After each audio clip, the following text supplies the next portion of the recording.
We are live in Fort Collins. It is Wednesday, May 17th. My daughter is going to graduate preschool tomorrow. So, yeah, it's a preschool graduation, but I'm excited. She's 5 years old. She's my oldest and going through into kindergartner at Werner Elementary next year. So, very exciting things that are happening in my world. But this is a show that we come to live every Wednesday night at 6 p.m. Mountain Standard Time, and we talk to you about all things that are happening in Fort Collins, things that you can do this upcoming week, city council review, and developments under review. We used to talk and show neighborhood tours, but the feedback is let's do away with those and just focus on some kind of meat and heavy, good information things brought to you in 12 to 15 minute live segments every Wednesday. So thank you for joining me. We're going to jump right into it. Let's see here. Fort Collins, there is food truck rallies every Tuesday night. They started last night. They are down at City Park. My assistant was there. A lender of mine, Cameron, was there. And, just lots of people to go. The trolley, you can take the trolley, which is just starting up as well. Park downtown, take the trolley to City Park, or ride your bike down the Mason Trail. Definitely something fun to do every Tuesday night. We are going to go, but we looked at the forecast and decided not to, just because potential rain and thunderstorms and things of that nature. And speaking of which, we had a lot of rain over the last pretty much 10 days. It just felt very Seattle-ish. And now we're seeing some sun, 75s and 80s for the next 7 to 10 days. Thunderstorms here and there, maybe, but generally speaking, Fort Collins is going to green up like crazy, and flowers are looking great. My lawn is a little long because we weren't able to mow it the last basically week, so we're a little bit behind on that. But other than that, let's see here. Fort Collins was listed as there was a top places to live list, and Fort Collins last year was all the way down in the 50s as best places to live. Fort Collins, really in the early 2000s, Money Magazine came out and placed Fort Collins as one of the best places to live. And since that time, Fort Collins, the secret has been out as a great place to live. And every year we seem to have some type of accolade. You go to the city of Fort Collins website or visit Fort Collins website, and there is just a laundry list of top places to live, retire, best places for jobs, you name it. Over the last 23 years, we have been on those lists. And we continually are on the best places to live list. But we dropped all the way to 54, I believe it was last year. And this year we are all the way up to number 23. Boulder is number 4. Colorado Springs is number 9. And Denver is number 99. So even with the high cost of housing, Fort Collins just continues to be a great place to live. And clearly, it must look at other things besides cost of living, because Boulder being number 4 with a $1.5 million median sales price definitely suggests that they are looking at other things rather or more heavily than cost of living. But that being said, there is going to be a mid-century modern tour, June 24th. You could definitely look into doing something like that. They're going to tour some mid-century homes, mid-century modern homes, and then have an after-hours party. Go ahead, and there's a place to sign up, visiting hairpinhomes.com, tickets. And then otherwise, there was actually, we talked about a client that was moving in here that was that they were considering moving here. They worked for the Marriott hotels, which the Marriott Hotel is going to go through this really big renovation, and it is absolutely needed. It's actually where I held my wedding reception, and it's great, right in the middle of town, Horsetooth and College. But with the Elizabeth, the Armstrong, the hotels on the south side of town, the Hilton off of Prospect, the Marriott isn't a great location, but just a little dated. So they're going to go through some major renovations. So that's definitely pretty exciting. Other than that, things that you can do this upcoming week is there is a Love Our Trail pickup on the Spring Creek Trail. They're going to meet at Snack Attack. If you want more information, I can definitely provide you that. They're going to provide some trash bags, things of that nature. Just yesterday, a buddy of mine who relocated here from Boston asked me, how can I get back? How can I give back to the community? How can I get more involved? And that's what we're really seeing, which is really cool. People that just really pour into the community, not just take, but want to give both their time, money, and expertise and knowledge.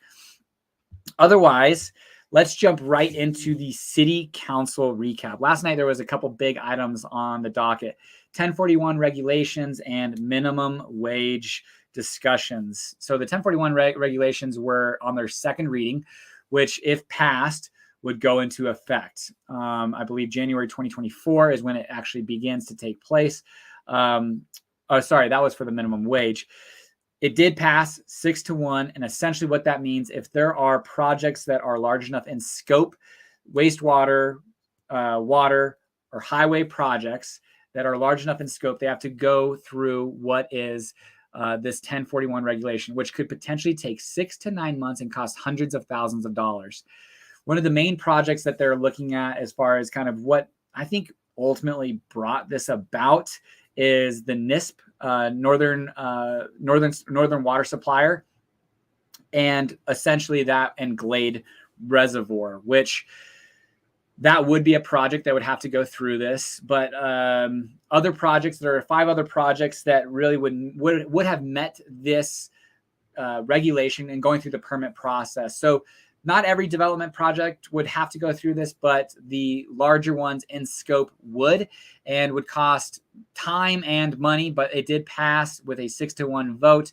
So that is now a fact. If you are developing a project large enough in Fort Collins, you are going to have to go through potentially 1041 regulations. So potentially going to have to add on time and money to the developments and essentially pass that on to the end consumer. So housing is not going to get cheaper anytime soon with those additional costs before you put a shovel into the ground. Next, there was a minimum wage discussion. And essentially what they wanted to do was to increase our minimum wages to get it to a living wage by 2027, with a higher than CPI increase, essentially maxing out what you could do by state law. But that got shot down 4-3 on its first reading. Kelly Olson was definitely pretty bummed out about that. It seemed like at the beginning of the city council meeting, he felt as if there was going to be a pretty certain minimum wage in first reading passage of this minimum wage increase. Lots of people, it was 50-50. A lot of business owners, specifically restaurants, were really concerned about the minimum wage increase. A lot of employees and individuals. Actually, what was really cool about last night's city council meeting, there was 3 Spanish-speaking public commenters that came in, and there was their ability to speak in their native tongue, and then a translator to translate what they were saying. So I love that City of Fort Collins is inclusive and able to accommodate those individuals. So good job, City of Fort Collins. Pretty awesome on that regard.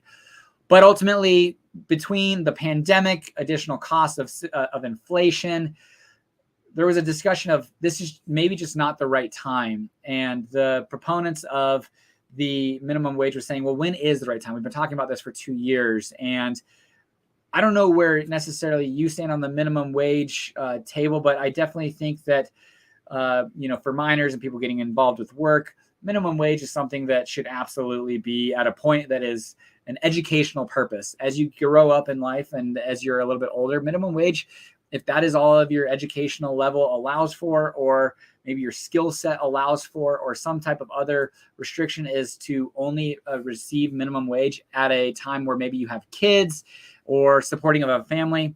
Yeah, I would say that maybe those types of minimum wages should be higher and increased, that could support living in Fort Collins so you don't have to drive or work in different communities. But regardless, at this time, the minimum wage discussion was shot down 4-3. So at this time, nothing going to be happening to business owners to increase their minimum wage at this time, which would have taken place in January of 2024.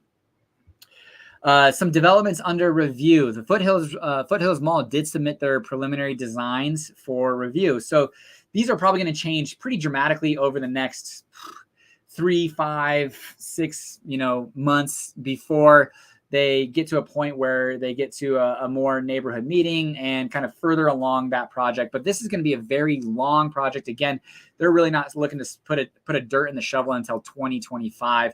So there's going to be a lot of changes to this indoor-outdoor mall feel. But they did submit, and that process is taking place. So McQuinney's are well on their way to getting that mall redeveloped.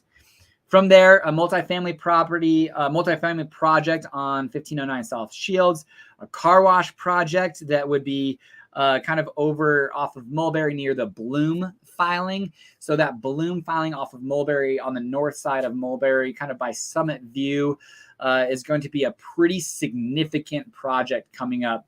You can kind of see if you've driven over on Mulberry west of I-25 between LeMay and I-25 on Mulberry on the north side. You probably have seen some dirt moving, some water pipes, some underground work that is happening right now. That is going to be a pretty significant project. There's going to be some commercial, multifamily, single family, and it's going to change the landscape of that Mulberry corridor.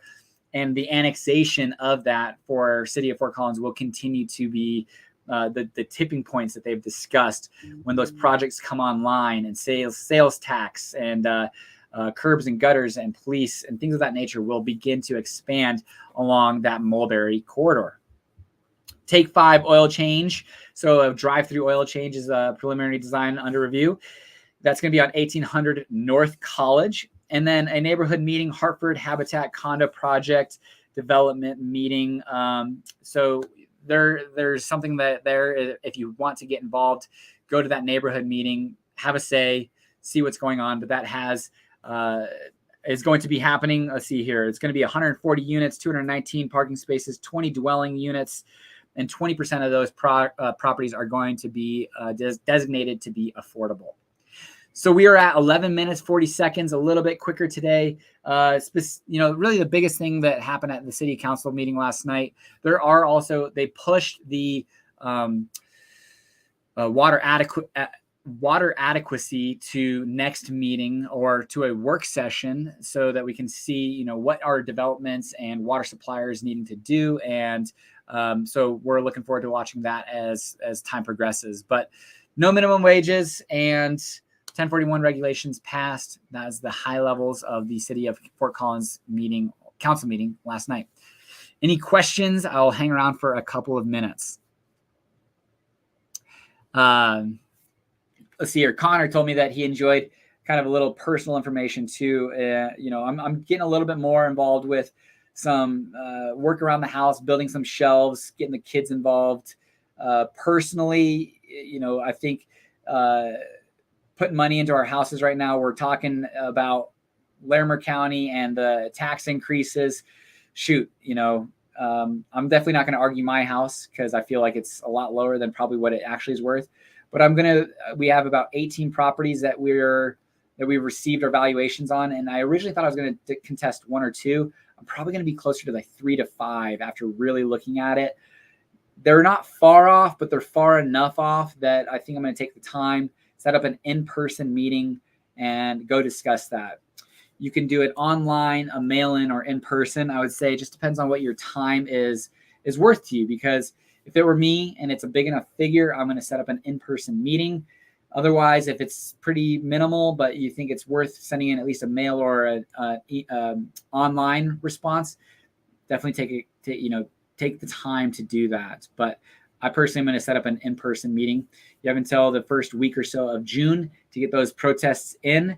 Don't see any questions, so I'm going to head out for the evening. Thanks for joining me. Until next week, guys. Take care.